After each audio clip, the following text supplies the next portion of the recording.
Welcome, Alice. Thank you. I've seen a lot of you today, and you've done a wonderful job. Please give her a warm hand. Thank you. Thank you. Nice job. She is the master of ceremony and the master connector. And also I want to welcome Andrea Sittigroff. She's an extraordinary entrepreneur and started a company called Blitzmasters. And I'm not supposed to tell you this, but she also sings. Oh. That's an amazing talent. She was actually about 6 years ago in Las Vegas, and we were at the Four Seasons, and I asked her to be on stage and sing a song, and she did, and she blew everybody away.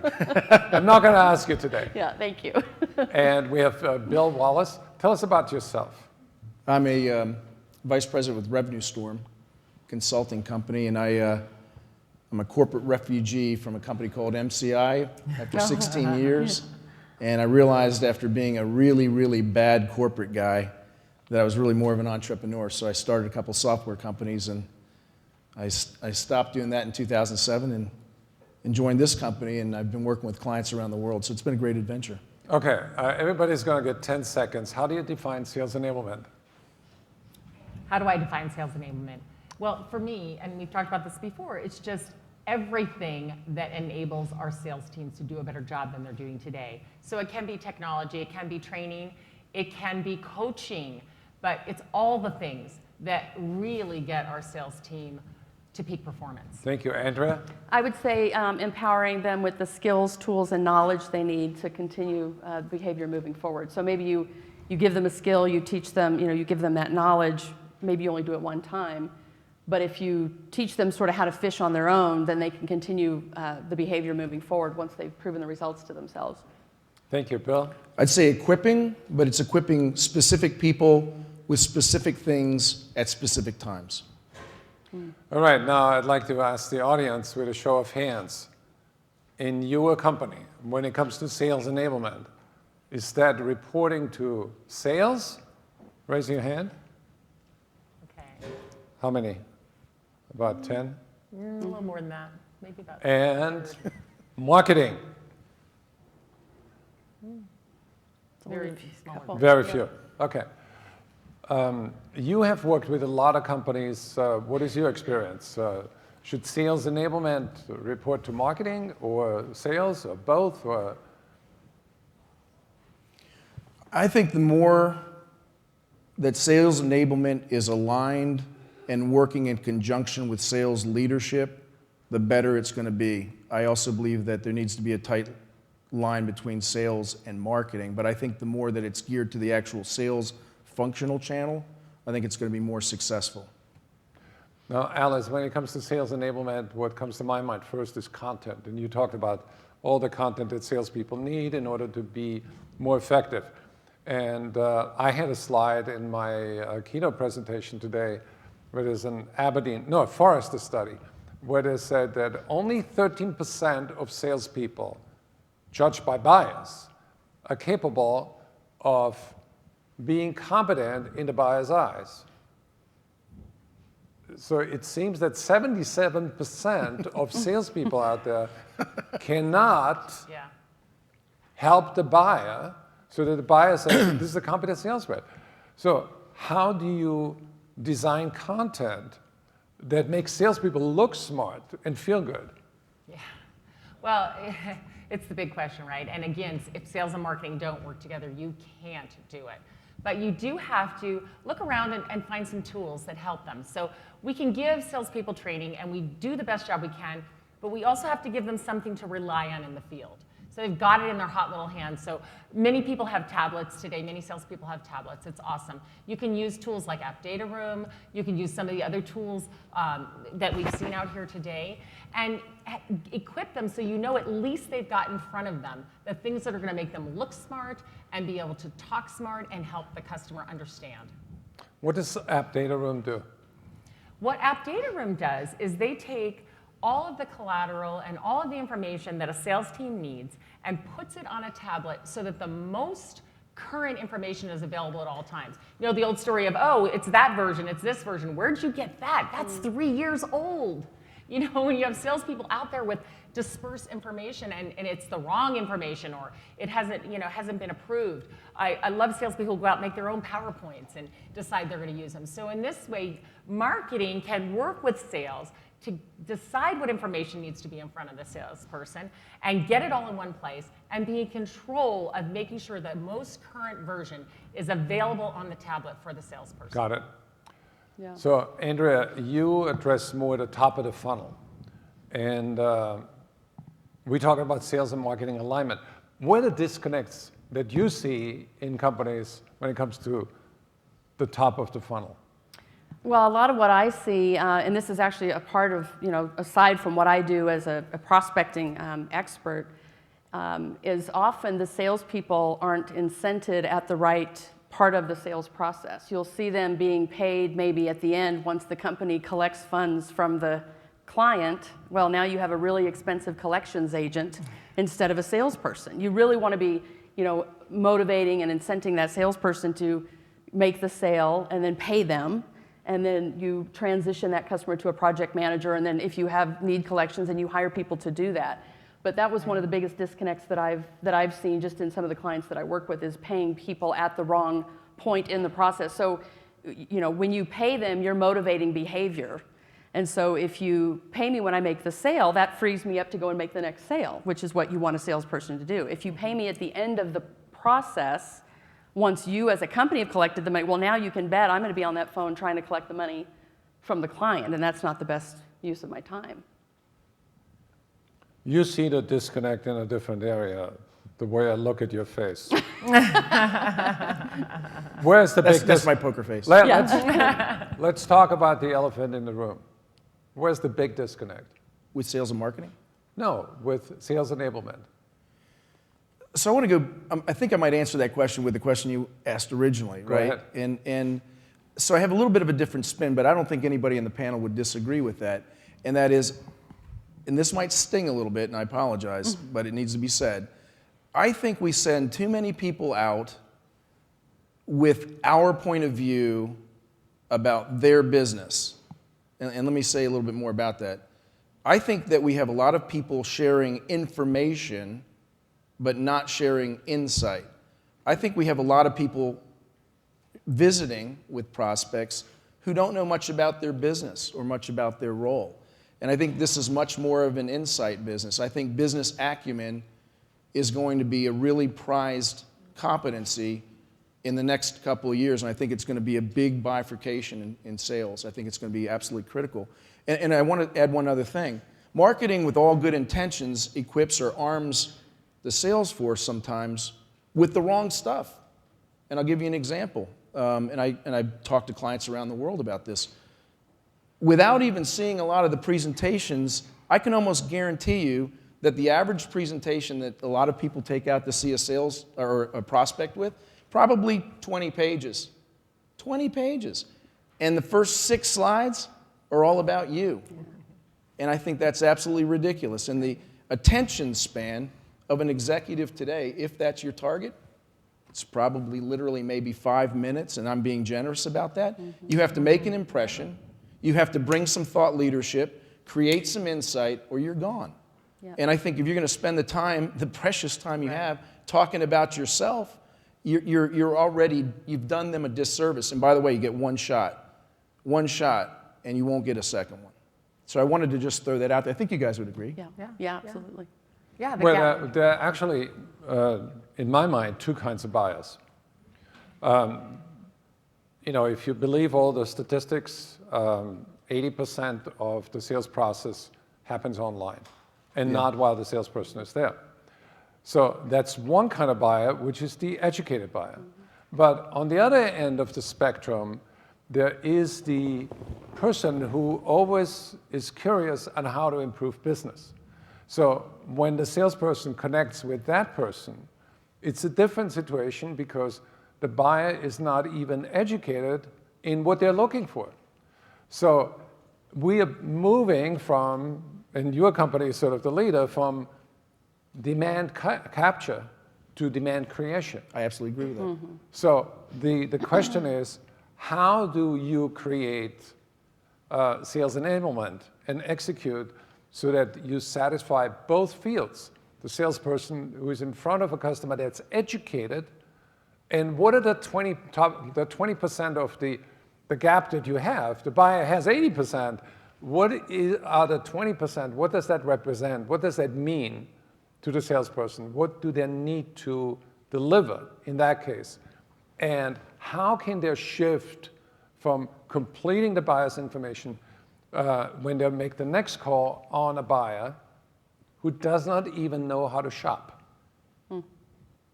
Is that to me? That's to you, right? You get all the softball questions. It's a great question, right? I think it's a great question, and I think I would liken it almost to languages, right? So one person may be speaking a language in the area of a transaction, right? And so they might be more of a transactional buyer. And the issue there is, in my opinion, rather than spout text, specs, and pricing, right, fairly transactional, is to take them to a place where I can now educate them on the application of whatever it is I'm selling, on how it can affect their internal metrics or their external metrics with their clients, their revenue, their margin. It's a matter of translation to them. I see a lot of that, so you have to speak that language. The second language is what really true thought leadership is all about. I'm not even aware that I have a problem. I'm not even aware I have an opportunity. And that's where true thought leadership comes into play. How do I equip that to happen? We see it all the time. And that's where marketing does a lot of in-depth research on either the industry or that particular company, that particular title, CFOs versus sales VPs, whatever, and literally brings something that's timely, relevant, in the news. It's something, let's call it an accelerating trend. And let's take that and bring it down to the application of a service or a product. But it's designed to take them out of their world and to get them thinking differently about what's going on around them, right? If you can do that and you can make a connection between, here's what's going on and here's where I can help you either exploit that opportunity or I can help you from incurring that liability, I think that's the way I deal with the second piece. I don't know if that is that clear? Well, I think that there are another two ways to look at it. One is you can program people to say certain things and share certain things with certain customers. And there's the buying persona, and there are the different levels of maturation in terms of understanding. So you have sort of a matrix that you can follow. But I think that a lot of salespeople lack the internal flexibility to push all this aside and just listen to the customer. So I think sales enablement is related to self-enablement. So if I enable myself and say, I suspend all preoccupation with my sale right now, and I just want to listen to Andrea, what are her major concerns? Right. Who is she as a person? And what dreams and hopes does she have? And how can I ask the right questions to find out whether there's a fit or not? So Andrea, I want to hear from you. You're helping a lot of salespeople sort of go through the barrier of getting inside the company, getting an appointment. Mm-hmm. What is your methodology for finding out whether there's a good fit? And I want you to describe maybe two key ideas.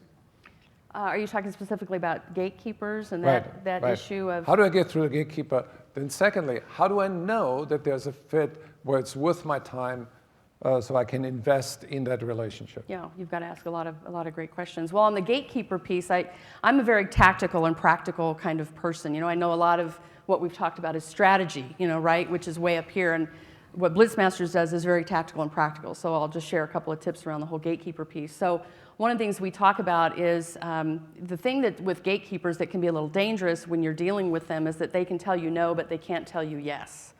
So you want to sort of get past them, and the way that you can do that is that when the gatekeeper answers the phone, you ask for the sales department, or you ask for HR, or you ask for the help desk. The gatekeeper's been told on the first day of being employed at that company, whatever you do, don't let a salesperson in here. That's their job, is to not let you in.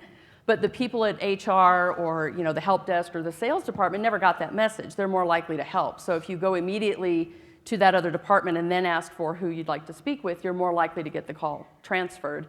Also, for the person receiving, that decision maker now receiving that call, it's coming from an inside line and not necessarily the front desk. So they're more likely to pick it up. Also, calling before 8 a.m. and after 5 p.m. is a good time to reach decision makers because the gatekeepers have gone home. The decision makers are typically there. And so you can often have a more sort of relaxed conversation at that time too, because it's before the day has started or now the day's ended. Maybe they have a little more time to have that conversation. So let's say you get through the decision maker, you have that conversation. How do you lead a conversation when you don't know how much time you got and you don't know what their mindset is in the moment? And how do you go to that crucial conversation to find out whether there's a fit? Well, I'm all about face-to-face meetings, if at all possible. I really like to get in front of people. So I make that first call very much about getting the appointment, whether it be, in some cases, for some folks, it might be a conference call, or it may be a face-to-face, but I think it's a little, what's the word? You're assuming an awful lot to say, I'm going to call this person and take 15 or 20 minutes of their time right now. So in some ways, I almost think it's more polite to just simply ask for the appointment to have a conversation at a later date, either a face-to-face or a conference call. And I think people like that you respect their time and that you're asking for, I understand you're busy and I'm asking for 15, 20, 30 minutes, however much, at a later date when we can have a more in-depth conversation. And of course, the idea is that you've done a little bit of homework ahead of time, so you already know to some degree that this person is a prospect. Exactly. Before you even make that call, right? And you've probably used the internet to help you. Right. You've probably been on LinkedIn, Right. LinkedIn, or Twitter, right. and you actually know something about them. Right, and try to find some common ground. That's great if you've got a common connection in LinkedIn, for Right. example. So Alice, is social selling part of sales enablement? Well, in my opinion, absolutely yes. But I always say this: show up online as you show up in person. It's not two different things. It's not two different places. It's not, some place I'll show up if I have a little time. As a salesperson, as a business owner, you need to show up, be present, be authentic, show people that you care, and get to know them, because that's what's going to make the difference. It's going to allow them to refer you. It's going to allow them to connect you with other people that they know. It's going to make them want to buy from you when they need what you have, even though they may not need it right now, or tell others to do the same, or maybe they'll collaborate with you in some way. But if people keep thinking of online as something else, something over there, something I don't need to do because, well, your audience is there. There's over 300 million people on LinkedIn. Your audience is there. And you need to talk to your audience wherever they want to talk to you. So you've got to ask them, where are they? Where are they showing up? Where do they want to talk to you? And talk to them that way. And you've got to be real, be authentic, right? And care about other people. That's really what it is about in the world today. The transactional sale, yeah, there's still some space for that, but it's really about a relationship, because it should be so much more than I met you and I'm going to sell something to you. It should be I met you and we're going to see what we can do together. How can we collaborate? And maybe we will do business together, but maybe you end up being my best referral source, or I'll hire you, or who knows. Keep your mind open to all the possibilities, and then the things just start to happen. So show up online the same way you show up here. So number one rule is you need to be found. Let's ask the audience, show of hands. How many of you in the last 30 days have typed in your name at Google and see what comes up? Yeah, I have. Awesome. Yeah. Yeah, that's good. The rest of you, do that. Do that. It's your homework. Google yourself. Doesn't that sound like fun? Some of you be very careful. Yeah. Right? No, I think that, we talked about buying persona this morning. I think we need to talk about the social persona that we offer up on the internet. So what does our LinkedIn profile look like? What do we tweet? What does our Facebook page look like? Because buyers will, check you out. I'll give you one example. We just hired somebody in our creative department, and we looked at the resumes, and I was looking at the top 3 choices. I did just glance at the resume, but then I typed in Alice Hyman, let's say, and checked out the first candidate. And I wanted to know, what does Alice tweet about? I wanted to know the character of the person. I want to know the interest. I wanted to know, who is she as a person? Because the resume is something old school. Yeah. Nobody pays attention to resumes anymore. You want to know who that person is. So sales enablement is about self-enablement. Let's talk about the leadership role. What should sales managers do? And you work with a lot of smaller companies. How should sales leaders or CEOs think about sales enablement and make it happen so that salespeople are not only equipped to give the prospect all the answers they need, but also to cut down the amount of work that they're doing in educating the customer. Right. Well, I think it starts with the customer. Let's just talk to our customers and see what they say. If the sales leaders were closer to the customers and talking to them on a regular basis, talk to your customers, talk to your prospects, talk to the people who don't end up buying from you. What do they have to say about you? What do they want to know? What other things do you need from the customer? Then you can make the salesperson's job easier. And as a small business owner, with many that I work with, they are the salesperson, or at least one of the salespeople, and they're managing their sales team as well. So really, if you start with the customer and pull it back in, and then work with the sales and marketing team, which sometimes is you, then take that information and decide how to use it to get what you need without having to, show up and pitch and tell the whole, take the first 6 minutes to tell the whole story instead. It really helps when you know your customer. And again, before you go out, that's what our salespeople have to learn how to do. Get the information they need, gather it first before they go out so they can talk about that person and not about themselves, about their problems, their goals, how they win. And when they do that, it makes it all a lot easier. But just start with your customers. They can tell you the answers you need. Andrea, you and I have talked long time ago about the magic of a story. And a story is sort of an interesting psychological construct because we all grew up with parents that read us stories. Yeah. So there is sort of a mental transportation, that brings them back to childhood. So you tell stories really well about your business when you talk to your customers. How do you craft a story that is really engaging when you talk about yourself without bragging? Ooh, that's a tough call. Without the bragging part is the tough piece, right? Tough one. Well, I think it's great and it's to Bill's point earlier about starting at the top with the best thing. One of the things to think about, and I was guilty of what you talked about before with the long deck and saving the best for last. Well, what if you've got a high-level executive and he's got 5 minutes, he or she's got 5 minutes? Well, you want your best stuff at the front. So I completely changed my deck. I deleted a lot of slides. And with stories, so I start with the results we've created for other companies. Tell that story. And they're real stories. They're not fairy tales, These are real stories, real results, by outlining, here's the challenge they had, here's the solution we provided, this is the result we created, and this is what they had to say about that result. So you start by telling the story of a success that you've created for another customer. Now you've got their attention, they want to learn more. Oh, well, it makes sense. If you've created success like that for that customer, chances are you can do it for me. And it's especially true if you're working with vertical markets or within the same industry. So we've done a lot with HP, for example, and let's say I want to do some work with Dell.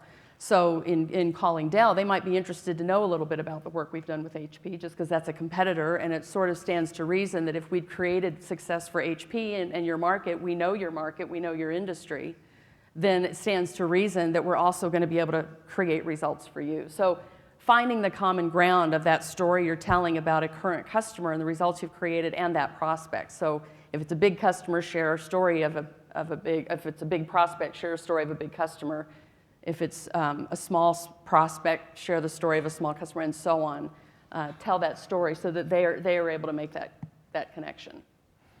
Thank you. Bill, let's talk about training. How can we enable salespeople in a way that they have the equipment, the reflexes, the savvy, the skills to deal with a different spectrum of customers. Customers change constantly.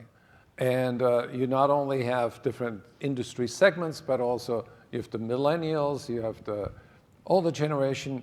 And how do you teach salespeople to achieve that bandwidth that they're comfortable talking with anybody?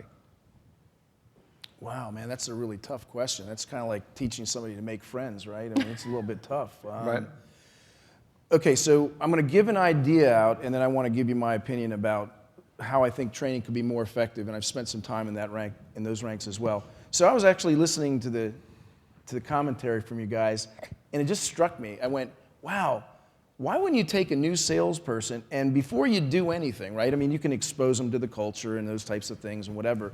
Why wouldn't you have that person have a list of maybe 10 current customers, people that have bought from you and said, you know what, here's what I want you to do.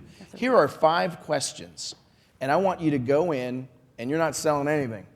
In fact, it's going to be a dual benefit, right? I want you to interview these customers. Why did you buy from us? What did you like best? Where would you like to see us improve, right? And I'm just thinking to myself, first of all, the company would get remarkable benefit back from that because it's great testimonial. And the other thing is the person has, to your story point, instant credibility in stories, right? I talked to this person, I talked to that person, and I don't think that you could do better training that. Here's where I think training falls short. This is, again, a fairly pointed opinion, right? But that's what you paid for. And that is that I think training tries to do too much. I think we try to jam things at people, and we do it in I got a week with this person, and I'm going to give you everything that you could possibly not need, right? Because at the end of the day, there's only certain things that this person needs to know. The rest of it is nice to have. The other thing is, I think onboarding starts before they join the company. Why couldn't they watch videos? Why couldn't they gain access to some of the technology? Why can't they do some of that stuff, in their own hours and whatever they need to do prior to coming on board so they're ready to roll? But rather than going through 5 days of 8 o'clock in the morning until 5 o'clock or 6 o'clock in the evening where I'm just having you drink through a fire hose, I think that's ridiculous. Because I know me, personally, I won't remember half of that stuff. Right. But if I can remember these pieces, I'm going to be effective. The other thing is, I get really upset about this. Leaders in sales, right? And if anybody's in here, just hear me out. Leaders in sales tend to outsource the training of their people. And I think that's wrong. I think that's absolutely wrong. As a leader, you're responsible for the development and the success of these people. They came to you and they said, hey man, I'm going to give you my life, my income, etc. I want you to prepare me. And I think a leader will always be on top of their training, always debriefing, always working with them, always filling in the gaps, etc. So obviously I must have said something that No, we're all just feeling like we should have so I think that there sometimes is a disconnect between leadership and the training activity. I'll outsource them to sales enablement, let them do what they need to do, and then when I get them, I'll work with them. I just think that's a travesty. I don't know. That was a long rant. I hope that answered your question. One of the things you said that really struck me, I love the idea of just sending them out, get your customers set up, say, hey, do you mind? I'm going to send some salespeople out to interview you, they're training. It'd be great if your customers will help you do that. And I think a lot of them really will. But, earlier we listened to Leon. Leon, are you still here? He was talking about the power of the story, right? And of course, you were just talking about the power of the story. We love stories. Now these salespeople are equipped with stories to tell. Yeah. What about so they're new and they're out there fumbling with these customers, but they've got good stories at least. And I think a story can save you. Yep. So if they go out there just with good intentions to ask good questions and tell some stories, I think that will take them a lot farther than here's your pitch, go out and pitch it. Right. You know what else happens when you have those interviews with customers, in addition to getting testimonials that you can then share with your prospects, something that happened with me, because I've actually done that, is we ended up creating virtual blitz programs because customers said, we're not interested in on-site. You know, the trend is that people are doing this online, you know, training, virtual training, and now we even have an on-demand training. And I wouldn't have thought of that, you know, had my customer not said, you know, we really love the content, can you deliver it in a virtual format? I was like, what does that look like? I would have never considered that. And so I took that idea and we continued to interview more customers and got enough people that said, yeah, if you build it, we will buy. So we put that program together. And what's interesting is several years ago, 70% of my business was our on-site program and 30% was virtual. That has switched. It's now 70% virtual, 30% on-site. So, you know, what does that tell me? I just say, thank God that we thought to do this virtual thing, because the on-site is eventually probably going to be obsolete. But it makes so much sense because salespeople need ongoing training. Right. They don't need one training. And so if you have it virtually, they can repeat it and repeat it and repeat it and repeat it. And instead of then letting them flail miserably, they can go get the information themselves because it's right there. Oh yeah, I've got that piece that Andrea taught me about how to get past the gatekeeper. Let me watch that again. Right. Yeah. I definitely share that trend. I see that same trend of asynchronous learning. And my future vision is really when you are in a lobby and you need to renegotiate a contract with a customer, and just go on your iPad and tap into negotiation and get just a 2-minute clip, a reminder. Here are the 5 questions you want to ask, and take it into the customer. Because the thing that we are forgetting about learning is that we are forgetting. Right. Yeah, that's right. That's right. Well, and it always strikes me too, in sports and in many other things, we practice, practice, practice. And even, you know, a batter with a really high RBI will still get up the next day and practice. And yet we don't expect the same from our salespeople. We have to get them to practice. But the analogy is not complete because in sports, they play the same game with the same rules over and over. And in sales, It's not. the customers don't have the playbook that we are working with, right? Too bad. But all the more reason we have to practice even more. Right. Because we have to practice our agility. We have to practice bringing insights to people. We have to practice, you know, using all the sales enablement that's out there in the exhibit hall. So many great tools that we can use and help our salespeople practice. And that's why we're in Las Vegas, and we're in the entertainment industry. And in Chicago, you have Second City. And the Second City is actually training people from corporations on how to use improvisational theater techniques to do better in sales. And there's just one thing. Let's say I make up something, and I pretend I'm a rabbi, and I forgot my circumcision kit. Alice, how do you deal with that? Oh, hang on. I thought he was going to ask you for a circumcision kit. I have one in my purse. Right. So you want to deal with the unexpected. I just made that up. But the transition thing is always the word and. You never say but. You never say however. You just deal with what comes, and you stay in the moment and acknowledge the customer, deal with the customer, however crazy they may be at that moment, or seem, or appear, but harmonize with them and co-create something that's constructive. So we need to lead, we need to create a path through sales and enablement to lead the customer from chaos to clarity. Make sense? Mm-hmm. Yes. Absolutely. And especially in the case where you're saying, some of the buyers have already done the decision making. They just want to talk to you and make their final decision between 2 or 3 vendors or whatever it is. But for those who haven't even thought of it yet, Right. that's where we have to take them from that chaos to clarity. Wow, I hear you're having these kinds of things going on. Tell me more about that. What is it? That's interesting. You know, I heard about this the other day. I think salespeople need to read more and be very up on what's going on with current trends. Because if I hear a problem that you have as a salesperson and I can't solve it, I should probably know somebody who can. I think the distinction is between grasping for a formula to learn to becoming more fluid. because life is faster, because it's more liquid. It's more, the internet is a, you know, there are no words for describing the avalanche of information that's available, and actually the things that we don't know is bigger than anything that we can possibly know in a lifetime. Right. So what do we need to do to combat that is be curious. And to me, curiosity is self-enablement again. Mm-hmm. Because if I'm really curious, ask the right questions and get the customer to a point of insight. So 2 quick questions from the audience, and then we need to cut it off. Any questions?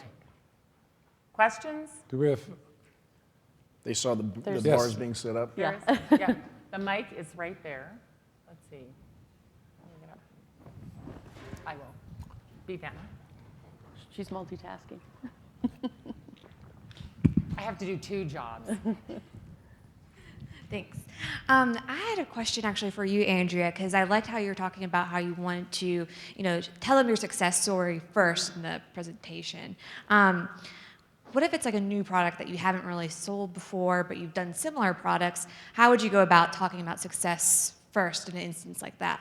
You could probably still tell the story about, and just phrase it sort of like you just did, that we've done something similar, and here's the success we had with that path. You know, and then you still have to make that translation or that transition to, again, we've tried it in this environment, it works, so it only stands to reason that it's going to work here. But yeah, I definitely think that sharing a result, you know, it used to be in sales that it was all about benefits. They'd say, don't talk about features, talk about benefits. That's not even enough anymore. Right. It's about Yeah. results. What's the bottom line? How are you going to impact my bottom line? And you've got seconds to be able to do that. So maybe start with, you know, a sentence or 2 about how this new product is going to impact their bottom line, so that they're thinking, oh, tell me more. How are you going to do that? And then it opens it up to be able to tell the story. Thank you. Sure. One more quick question. John. This has been a great session. Thank you so much. I think one of the biggest things that we struggle with sales enablement is there's great tools. Everybody says the buyer's changed. Companies have to begin to engage with them. Culture's the biggest thing, right? Is basically empowering people to actually do the things they need to do when management isn't doing them, when people don't really believe. Right. And so ultimately, I think there's a lot of great tools out here, but if we don't get management to buy in and begin to actually listen and engage with the customer, how can they expect the team members to do that effectively? And so ultimately, I think one of the big things to talk about is culture, because ultimately, that's going to be the hardest thing to change, because tools can be put in anywhere. What do you guys think? Yeah, go ahead. Go ahead. Well, I was just going to say, and this relates a little bit to what you were saying. It's John, right? Right. Oh, I just lost my train of thought. Go ahead. I'll think of it. Well, oh, I know what it was. Sorry. go ahead. I know what it was. So speaking of culture, so what I've heard, and you can agree with me or not, is that really good salespeople don't leave companies; they leave managers. Yes, that's true. So if you have a bad manager, you're vulnerable to losing, you know, your top salespeople, because they're going to go and work for a company that has a good manager. So that's a piece of the culture. Go ahead, Gerhard. Well, John, I think you bring up a very interesting point, which is that what is culture? And the culture is really, in any company, a collection of all the stories that people are telling in the present moment that relate to the history of the company. And some of the stories are aspirational, some of them are inspirational. So I think sales enablement is all about finding the right stories and putting them out there so salespeople can shop for the best stories that give them the best chances of connecting with the customer. Can I add on to that real quick, to that question? Right. And that is that there's an assumption that all tools help, right? And I think that we tend to inflict things on the sales force sometimes because we think it's good for them. I'd call it, you know, hey, I got to get my kids to eat their vegetables. Well, then let's be really creative about eating vegetables, right? But at the end of the day, salespeople take the path of least resistance. I'm a poster child for that, right? If I don't see it, it looks too hard, I got to really think about it, and I'm dubious about the benefit to me, I'm not doing it. I'm going to tell you I'm going to do it, but I won't do it. And as a leader, I'm actually there to prevent that from happening. Now, what's the good news? The good news is I think the strategy would be if you can find some early adopters, just like a product introduction, right? If you could find some early adopters that are eager to do this, and you could prove the benefits in, it's just like selling, it's just internally, right? Get the benefits and then present the leaders, different story. But I think sometimes it's like CRM. I don't even want to bring that up for a vote, but CRM, I have not met a salesperson yet that loves their CRM system, right? Because we tend to inflict it on people and say, do this, do that, and they're like, what do you want me to do? You want me to do tools? You want me to sell? I bet you've never heard that one before, right? So I would just be very careful about that, and if it really is a killer app, killer tool, there's a lot of ways that you can sell it internally. Cool. I have one more thought, which is we need to think more in terms of beyond stories, what's the next? And we need to become more visual storytellers. I think the ABC doesn't serve us anymore. I think Gutenberg, God rest his soul, he did a wonderful thing in printing things. I don't believe in print anymore. That's why we have selling power online with videos. And we had the greatest success in educating people with video. And Andrea is a prime example with Lightspeed VT training and Selling Power University. People want to see things and not just have the left brain engaged, but also see the person and feel that content and make it part of their own and give them a choice. Give them a big hand. Thank you very much. Hey, Garrett, thanks very much. I appreciate it. Thank you, Andrea.